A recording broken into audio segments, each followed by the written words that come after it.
Hi everyone, this is just a beautiful morning. I just left off the kids with the Chevrolet and beating the living shit of it on the way home. If you never had an V8 car with the 4-speed and cruising like 50 and shifting down to second and just pulling through the gears, yeah, it's just something else. But anyway, that's not what we're gonna be talking about in this video. Today we're gonna be working on this 2002 Suburban that I am going to change the front wheel bearing on because it's bad. So I hope that won't be a big problem. The thing is that maybe it's a bigger problem is that there is some sort of bad sound in the engine. We're gonna listen to it when we get to it, but I'm hoping that it is either the rocker arms or the push rods.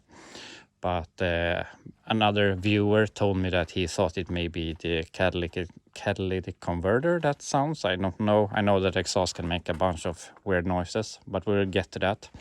So anyway, I'm gonna jack up the front and see if we can change the wheel bearing. It shouldn't be any problem. We got this thing up in the air, and here we have our new wheel bearing assembly. So that's really nice. We don't have to press any bearings. We just have to put this thing on, so it shouldn't be any problems if we can get the bolts off. But before we do that, I just want to give a little tip. If you think you have a bad wheel bearing in front and want to know if it's the right one, if it's the left or whatever, in this case it's really bad. But I mean, it's not always that bad. But if you want to try and figure out what side it is, you can put your hand somewhere in here on the front suspension. In this case, I'm holding my hand on the upper control arms. If you have a front strut suspension, you can hold it on the spring or whatever, but something that is relatively closely connected to the wheel. And then you spin it like this, and you can feel some sort of vibration in your hand that goes through the front suspension stuff. And I tested it and went over to the other side just to clarify for myself. And if I do this on the passenger side, I don't feel any vibration in the hand. Is it? I don't know if I should call it vibration, but it's the best word I have. So you can definitely feel that there is something going on this side, and it doesn't have to be this bad for you to feel it in your hand. So it's just an easy, cheap, or I mean, it's free way to try and determine, is it the right one, is it the left one, so you don't have to change one side if it's not bad. So yeah, we know that this is bad. But anyway, I'm gonna go ahead, take off the wheel and see if we can change this. Got the wheel off here, and I believe we only have to remove these 3 bolts. They're on the other side, and the nut here for the drive shaft, remove the caliper, remove the disc, and then I think this will come off. I don't think it's any more complicated than that. So I'm gonna go ahead and tear all of this apart and see if we come across any problems.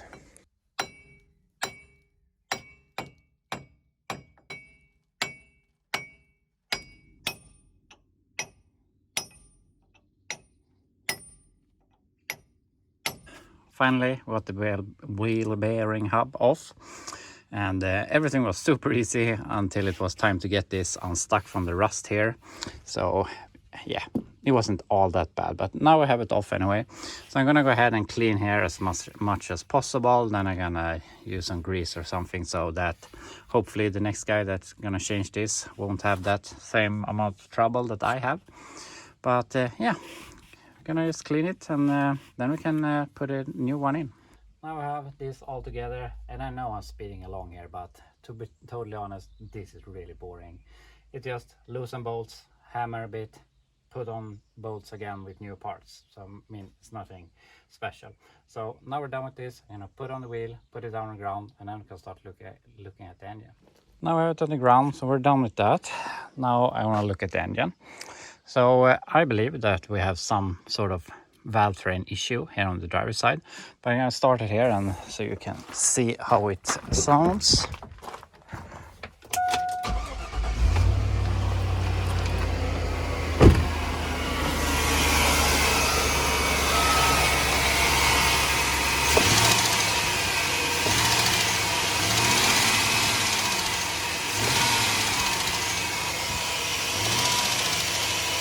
So that's the sound we're trying to solve here, and my first guess that it was like the alternator or some pulley or something, but we removed the belt and started it without it, and the sound was still there, so obviously it wasn't that. One of my viewers said that he thought it was the catalytic converter. I don't really feel that right now. I think it would sound a little more down there. I think it sounds a little more up here, and I'm not sure, but I really feel it's some valve train noise, and I don't think it's a lifter because they don't squeak or in that way. It's not my experience, but I'm gonna go ahead, remove the valve cover and see if we find it obvious. If we don't, we're gonna remove these coils and put them back without the valve cover so we can see if we can find an issue or something like that. So yeah, remove the valve cover and see if we have any obvious problem. I have the valve cover off, and there's nothing no mechanical wrong I can see with any of these, but what I can see is that there is it's very dry here. There's not a lot of oil that would have come up here and poured it down into the valley here. I mean, I don't have any experience with these engines, but on Chevy small blocks there's always a bunch of oil down here, and if you start a small block Chevy without the valve cover, you will it will leak over the edge because there's so much oil. So I'm not really sure, but I feel like we're not getting enough oil up to this, and I know we have good oil pressure, and it hasn't spun a bearing or something like that, so I'm not really sure what it is, but I have already tried to start it without anything here, so I'm gonna do it again and show you. It's running surprisingly good on 4 cylinders, but as you can see there is no oil coming up here, so I'm really curious why that is, and I really think we're having some issue here, and the lack of oil is causing some sound here, but I'm gonna turn it off again. So we actually got some oil to this rocker and that rocker, at least, so we saw that it was a little bit oil here, but nothing on the other one. So I mean, it wants to push some oil up here, I don't know, but I removed this rocker, and if you pull this push rod up, I've already pulled it up once, but it dripped oil out of it when I pulled it up. So obviously oil wants to come up, but when I check like this, I can't see any obvious hole. And I actually already pulled up this push rod and cleaned it. I couldn't see through that before either, and cleaned it and put it back, and still don't have any oil up here. So yeah, I can't really understand what it is, but I'm gonna remove the push rod and see if we find any problem. So I removed the push rod, and I just blow through this with my mouth, and it was really easy. It was just a little bit of oil in it, so obviously this wasn't clogged. And I mean, you didn't see it, but I saw it, that when I pulled it up, it poured a little bit of oil out of it. So obviously something is trying to push oil up through this, but not enough to get up to the rockers. So unfortunately, I think that the problem we're having is further down the engine in some way. I'm not sure why. I mean, the bearings hasn't spun or anything like that. We have good oil pressure on the gauge, so obviously we have oil in the engine. It's pushing around the oil, but for some reason it is not getting to the rockers or through the push rods. So I have to do some thinking about this. I have done a bunch of research here, and I have learned a few things, but I haven't really figured anything out. But I've looked at diagrams, how the oiling system works, and the oil goes around and it goes up to the oil pressure sending unit. It obviously passes a bunch of places before that, but it goes to the sending unit, then it goes to the lifter valley.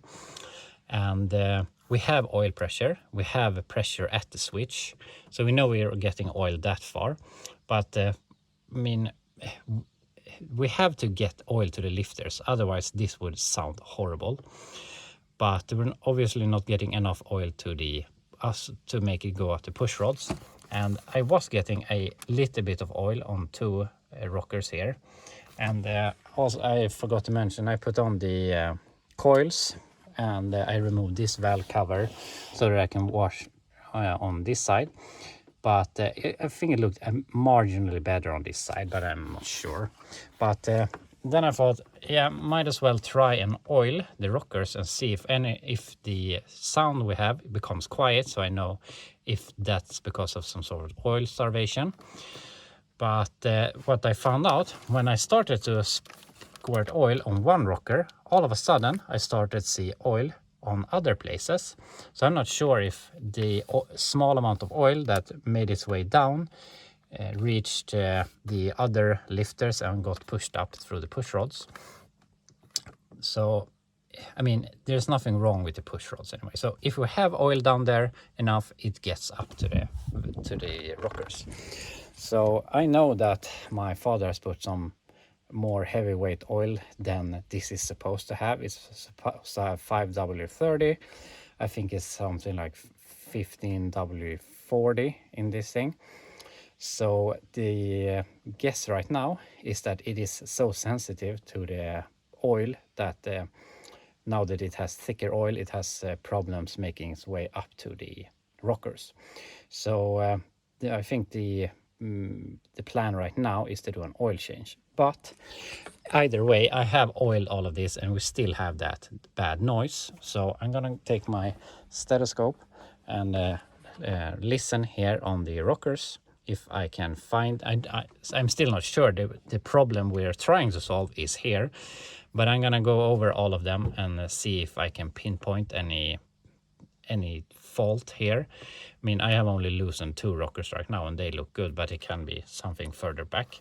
So I'm gonna see if I can pinpoint anything, then I'm gonna take that apart and yeah, see if I can find any issue. And after that, I think I'm gonna do an oil change on this.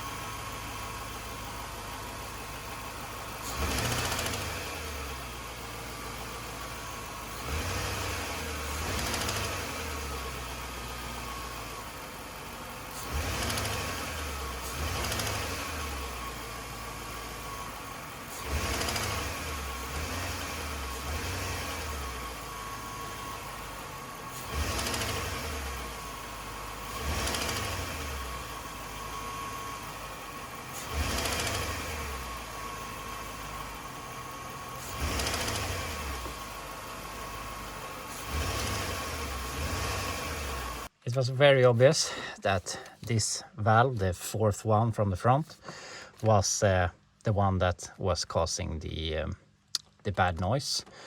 And I removed that, and unfortunately I can't find any obvious problems with it. I have seen other people having problems with it wearing down the push rods, which we don't have any issue with, and causing issues here in the rocker arm, but everything seems to be working here. So I would have liked to find any problems there, but I can't see anything. But I'm going to go ahead and put on a new push rod and a new rocker. I have them. I've already bought them, and it's not going to be worth my while shipping these back to Rock Auto to get a refund, because shipping will probably cost more than these parts cost. So I mean, I have them, I can't resell them anyway, and they weren't that much money, so I might as well just put them on, see if it helps. Otherwise, I know that it's a bad lifter and we're screwed anyway. So I'm gonna go ahead, put in that, and hope for the best that it solves the problem.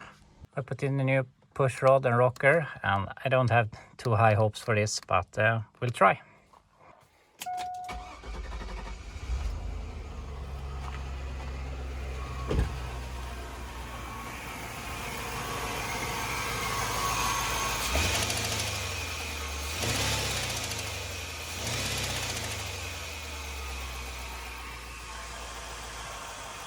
So unfortunately, as I predicted, it didn't help.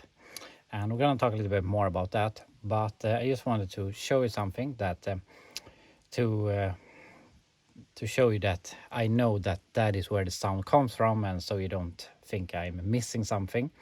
So I tested with my stethoscope, and I can't really show you the sound with that. But if you don't know, you can take a screwdriver like this, hold it against something and hold it against your ear, and you can actually get the vibrations, or you can hear things, even though it sounds stupid. So I'm gonna go ahead and I'm gonna hold my screwdriver like this against my phone, And I'm gonna put it down and do like this on one that I know is good and on this that I know is bad, so that you can experience the problem and that you know that I'm on the right path, that this is the issue. At least the issue is there, but it's deeper down the engine. So yeah, I'm gonna show you what I mean.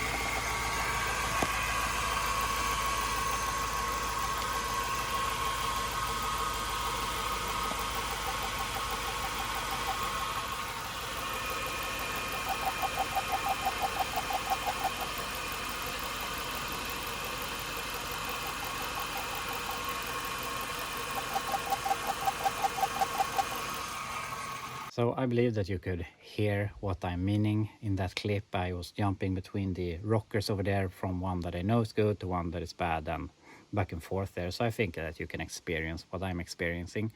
And we know that it's not a rocker, it's not a push rod, and there's only one thing left between the camshaft and that's the rocker, or the lifter, I mean.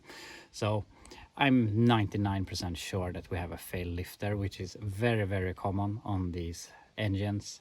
So it's not, I'm not surprised, but I was hoping it would be something in the top end, because if you don't already know, you need to remove the whole cylinder heads on these to replace the lifters. You can't just remove the intake like on an old small block or big block.